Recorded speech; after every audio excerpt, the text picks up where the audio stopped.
আসসালামু আলাইকুম, আশা করি সবাই ভালো আছেন। এক্সপার্ট হলিডে 365 এর পক্ষ থেকে সকলকে জানাই অনেক শুভেচ্ছা।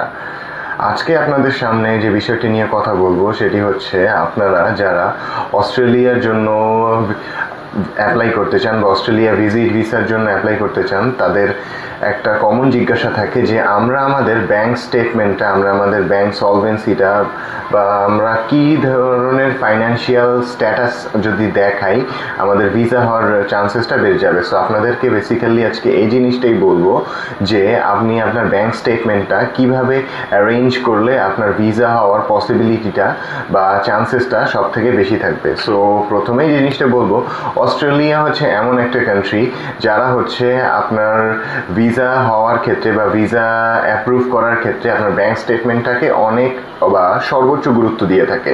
সো তারা হচ্ছে গিয়ে চায় যে আপনি আপনার অ্যাকচুয়াল বা আপনার ফাইন্যান্সিয়াল যে স্ট্যাটাসটা, আপনার যে লাইফস্টাইল স্পেন্ড করার যে ওয়েটা, সেটা তার আপনার ব্যাংক স্টেটমেন্টের মধ্যে থাকুক, বা তার রিফ্লেকশনটা, আপনার লাইফস্টাইলের রিফ্লেকশনটা বা আপনার আর্নিংয়ের রিফ্লেকশনটা যেন ব্যাংক স্টেটমেন্টে থাকে। যে আপনি যেমনভাবে আর্ন করছেন, যেমন আপনার এক্সপেন্সেসটা, আপনার খরচটা বা আপনার জীবনযাত্রাটাও যেন ওটার অ্যাকর্ডিংয়ে হয়।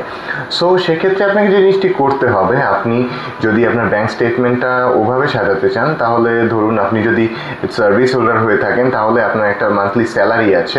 সো আপনার স্যালারিটা যে অ্যামাউন্ট হোক না কেন, তারা যদি পে স্লিপ দিয়ে থাকেন বা যদি ডিরেক্ট আপনার অ্যাকাউন্টে ট্রান্সফার করেন, তাহলে যেন প্রতি মাসে ওই অ্যামাউন্টটা আপনার ব্যালেন্স, অর্থাৎ আপনার যে সেভিংস অ্যাকাউন্টের স্টেটমেন্ট আপনি দেখাবেন, ওখানে যেন ওটার রিফ্লেকশনটা থাকে।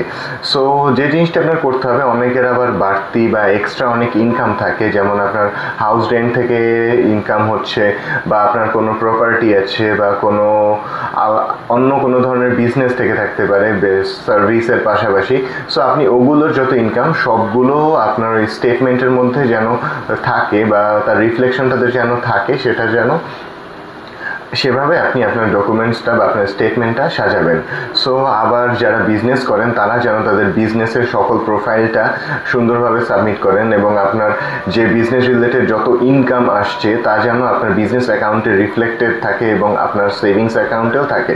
দেন আপনার যদি কোনো এফডিআর থেকে থাকে বা সঞ্চয়পত্র থেকে থাকে, আপনি ওগুলোও ওখানে মেনশন করবেন। সো আপনার যত টোটাল ইনকাম আছে, তার কারণ যত ইনকাম আছে সেগুলো আপনি ওখানে মেনশন করবেন, বা স্টেটমেন্টের মধ্যে তার একটা রিফ্লেকশন বা অন্যান্য আদার সাপোর্টিংস ডকুমেন্টস দিয়ে ওটা তাদের সামনে প্রেজেন্ট করতে হবে, মানে তাদের কাছে সাবমিট করতে হবে, যেন তারা বুঝতে পারে আমার ইনকামগুলো লিগ্যাল ওয়েতে হচ্ছে এবং এটা একটা হোয়াইট মানি।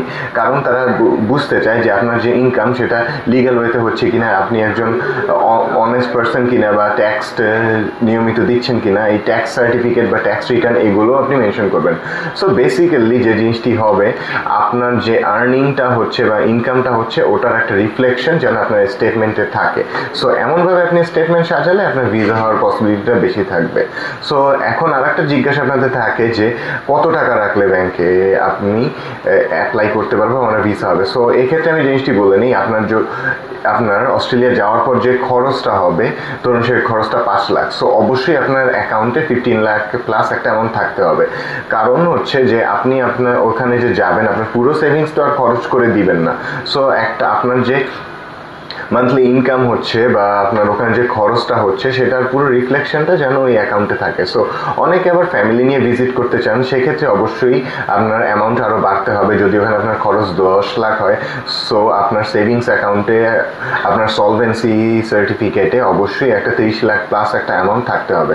সো এভাবে যদি আপনি আপনার ডকুমেন্টস, অর্থাৎ আপনি আপনার স্টেটমেন্টটা, আপনার ফাইন্যান্সিয়াল আদার ডকুমেন্টসগুলো প্রপারলি অ্যারেঞ্জ করে অস্ট্রেলিয়ার জন্য অ্যাপ্লাই করেন, এবং আপনি আপনার ডকুমেন্টসের মাধ্যমে যদি বুঝাতে পারেন যে হ্যাঁ আপনি একজন সলভেন্ট পারসন, আপনার কান্ট্রি টাইজ আছে, আপনার প্রফেশনটা স্টেবল, এবং এখান থেকে আপনি যথেষ্ট আর্নিং আপনার আছে, এবং আপনি জাস্ট অস্ট্রেলিয়া ভিজিট করবেন এবং আপনার দেশে ফিরে আসবেন। সো এই জিনিসগুলো একজন ভিসা অফিসার যখন শিওর হয়ে যান ডকুমেন্টস, অর্থাৎ আপনার ফাইলগুলো দেখে, তখনই সে আর আপনাকে ভিসা রিজেকশনের কথা মাথায় আনেন না, আপনার ভিসাটা অ্যাপ্রুভ করে দেন। সো বেসিক্যালি এটাই ছিল আজকের আলোচনা। আপনি আপনার আপনাদের যে জিজ্ঞাসা ছিল অস্ট্রেলিয়ার জন্য কেমন ব্যাংক স্টেটমেন্ট হবে, সো আপনি আপনার ব্যাংক স্টেটমেন্টটা যদি আমি যেভাবে বলেছি এভাবে সাজান তাহলে আশা করা যায় আপনার ভিসাটা হয়ে যাবে। সো আজকের আলোচনা এতটুকুই। ভিসা সংক্রান্ত যে কোনো তথ্যের জন্য বা যে কোনো সার্ভিসের জন্য ভিসা রিলেটেড ভিজিট করতে পারেন আমাদের অফিস বা কল বা নক করতে পারেন স্ক্রিনে দেওয়া নাম্বারে। সবাইকে অনেক ধন্যবাদ।